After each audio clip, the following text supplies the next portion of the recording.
Hi tears, எல்லோரும் எப்படி இருக்கீங்க? இன்றைக்கி நம்ம என்ன பார்க்க போகிறோம்னா, ஒரு சூப்பரான நாட்டுக்கோழி வறுவல் பார்க்க போகிறோம். இன்றைக்கி நம்ம வீட்டில் ரசம், அப்புறம் ஒயிட் ரைஸ், அப்புறம் நாட்டுக்கோழி வறுவல். இதை சூப்பராக சீக்கிரமாக ரெடி பண்ணிடலாம். வாங்க எப்படி ரெடி பண்ணுறதுன்னு பார்க்கலாம். இதுக்கு தேவையான சின்ன வெங்காயம் ஒரு 20 சின்ன வெங்காயம் ரெடியாக இருக்குது.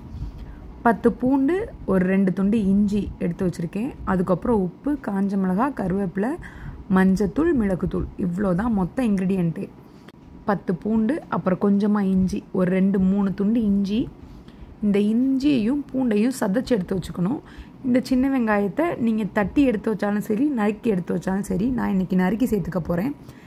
அப்புறம் இஞ்சியையும் பூண்டையும் அப்படியே பேஸ்ட் மாதிரி அரைச்சிடக்கூடாது. தண்ணி விடாமல் அப்படி விட்டு விட்டு அரைச்சி எடுப்போம் பார்த்தீங்களா, விழுது மாதிரி அப்படி நச்ச மாதிரி எடுத்து வச்சுக்கணும். அவ்வளோதான். இப்போ கடாய் ரெடியாக இருக்குது. வாங்க எப்படி பண்ணுறதுன்னு பார்க்கலாம்.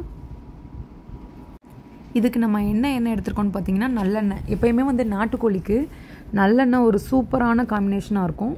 நல்ல ஃப்ளேவரும் கொடுக்கும். நாட்டுக்கோழி ஹீட்டு, அந்த ஹீட்டை குறைக்கிறதுக்கு தான் நல்லெண்ணெய் யூஸ் பண்ணுறோம். இப்போ தாளிப்பு போட்டுடலாம். 2 பிரியாணி இலை, அப்புறம் கல்பாசி போட்டுக்கலாம்.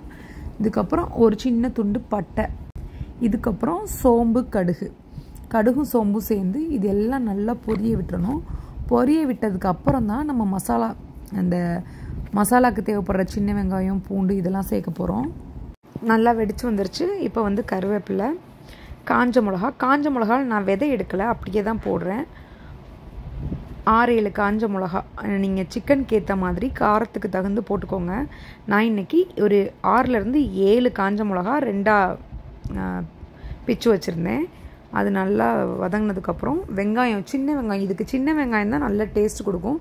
இல்லை எனக்கு சின்ன வெங்காயம் உரிக்க கஷ்டமாக இருக்குது சிஸ்டர்னால் நீங்கள் பெரிய வெங்காயமே போட்டுக்கலாம். பெரிய வெங்காயமும் நல்லாயிருக்கும்.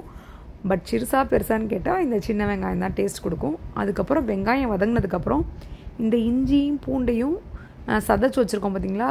இஞ்சி கொஞ்சமாக போட்டால் போதும். சின்ன துண்டு 2 துண்டு போட்டால் போதும். பூண்டு 10 பூண்டு போட்டுக்கோங்க. இது 1 கிலோ கோழிக்கு கரெக்டான அளவு. நாங்கள் இன்றைக்கி எடுத்துகிட்டு வந்தது 1 கிலோ அளவிலான அந்த சிக்கன் தான். அதுக்குள்ளே மெஷர்மெண்ட்டு தான் இப்போ நான் சொல்கிறது. இந்த மாதிரி போட்டு நல்லா வதக்கிக்கோங்க. எல்லாமே ஒன்றோட ஒன்று நல்லா மிக்ஸ் ஆகி நல்லா வதங்கிக்கணும். வெங்காயம், பூண்டு, காஞ்ச மிளகா, இதில் இருந்தால் அந்த சிக்கனுக்கே அந்த டேஸ்ட் இன்ஃப்யூஸ் ஆக போகுது. வேறு எந்த மசாலாவுமே நம்ம சேர்க்க மாட்டோம். இதுக்கப்புறம் நம்ம சேர்க்குறதுனா மஞ்சத்தூள், மிளகுத்தூள் மட்டும்தான். இது நல்லா பச்சை வாடை இல்லாமல் வதங்கிக்கணும்.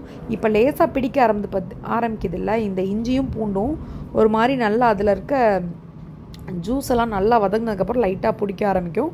இந்த டயத்தில் நம்ம சிக்கனை போட்டு நல்லா கிண்ட வேண்டியதான். கொஞ்சம் நேரத்தில் இந்த சிக்கன்லேருந்தே தண்ணி விட்டு வரும். அப்போ அந்த இஞ்சி பூண்டு பிடிச்சிருக்கிறது பிடிக்காதது எல்லாம் சேர்ந்து மொத்தமாக வந்துடும். இப்போ நல்லா மஞ்சத்தூளையும் போட்டு அப்படியே பிரட்டி விடுவோம். உப்பு ஃபஸ்ட்டே நம்ம போட்டோம், கல்லுப்பு போட்டிருக்கோம். அந்த கல்லுப்பு, இந்த மஞ்சத்தூள், லைட்டாக தண்ணியை தெளிச்சுக்கலாம். இந்த சிக்கன்லேருந்து எனக்கு தண்ணி லைட்டாக வர்ற வரைக்கும் நான் விட்டுருவேன். ஒருவேளை தண்ணி இந்த சிக்கன்லேருந்தே கொஞ்சம் வரலைன்னா ஒரு 1/4 டம்ளர் தண்ணி ஊற்றினா போதும். பட் நீங்கள் பார்த்துட்டு ஊற்றுங்க. இந்த மாதிரி மசாலாலாம் போட்டு நம்ம கிண்டி விட்டோன்னே இந்த மாதிரி மூடி போட்டிங்கன்னா அதில் இருக்க தண்ணியே வெளியே வரும். பார்த்திங்களா எவ்வளோ தண்ணி, அந்த சிக்கன்லேருந்தே தண்ணி வெளியே வரும். ஏன்னா நம்ம சிக்கனை நல்லா தண்ணி, அப்புறம் மஞ்சத்தூள் எல்லாம் போட்டு கழுவி எடுப்போம் இல்லையா, அதிலேருந்தே தண்ணி வெளியே வரும். தண்ணி வெளியே சுண்டும் போது அப்போயும் வேகலைன்னா நம்ம கொஞ்சம் தண்ணி ஊற்றினா போதும். பாருங்கள், எனக்கு கறி வெந்துருச்சான்னு பார்க்குறேன். இது சின்ன கோழி தான், அதனால் சீக்கிரமே வெந்துடும். அதனால் நான் நிறையா தண்ணி ஊற்றலை. உங்களுக்கு கோழி கொஞ்சம் பெருசாக இருந்துச்சு, இல்லை வேகாமல் சக்கையாக இருந்துச்சுன்னா நீங்கள் ஒரு டம்ளர் 1/2 டம்ளர் தண்ணியை ஊற்றி இந்த மாதிரி மூடி போட்டு வேக வைங்க. இல்லை சேவல் இந்த மாதிரி முத்தின கோழினா குக்கரில் கூட ஒரு விசில் 2 விசில் வச்சு மஞ்சத்தூள் போட்டு உப்பு லைட்டாக போட்டு எடுத்துக்கிட்டு அதுக்கப்புறம் இந்த வெங்காயம், இஞ்சி பூண்டு பேஸ்ட்லாம் போட்டு வதக்குறோம் இல்லைங்களா, வதக்கி நம்ம செய்யும் போது லாஸ்ட்டாக இந்த சிக்கன், அப்புறம் அந்த சிக்கனோட சூப்பு கொஞ்சோண்டா ஊற்றி இப்படி பரட்டி பெப்பர் போட்டு எடுத்தாலும் நல்லாயிருக்கும். இன்றைக்கி இது இளங்கோழினால் நமக்கு தண்ணி அவ்வளோவா தேவைப்படலை. அப்படியே போட்டு பரட்டி எடுத்துட்டோம். இப்போ கருவேப்பிலையை லாஸ்ட்டாக தூவி எடுத்தால் நம்மளோட நாட்டுக்கோழி வறுவல் ரெடி. இது ரசம் சோத்துக்கு செம்மையான காம்பினேஷன். ரசம் சாதம் ஊற்றி இந்த நாட்டுக்கோழியை வச்சு சாப்பிட்டோன்னா சாப்பாட்டுக்கு கோழிக்கு சாப்பாடுன்னு போயிட்டே இருக்கும். அந்தளவுக்கு டேஸ்ட்டு செம்மையாக இருக்கும். கண்டிப்பாக இந்த ரெசிபியை ட்ரை பண்ணி பாருங்கள். எப்படி இருந்துச்சுன்னு மறக்காமல் நம்மளோட கமெண்ட் ஷேர் பண்ணுங்கள். மறக்காமல் நம்ம சேனலுக்கு சப்ஸ்கிரைப் பண்ணிடுங்க. பாய்.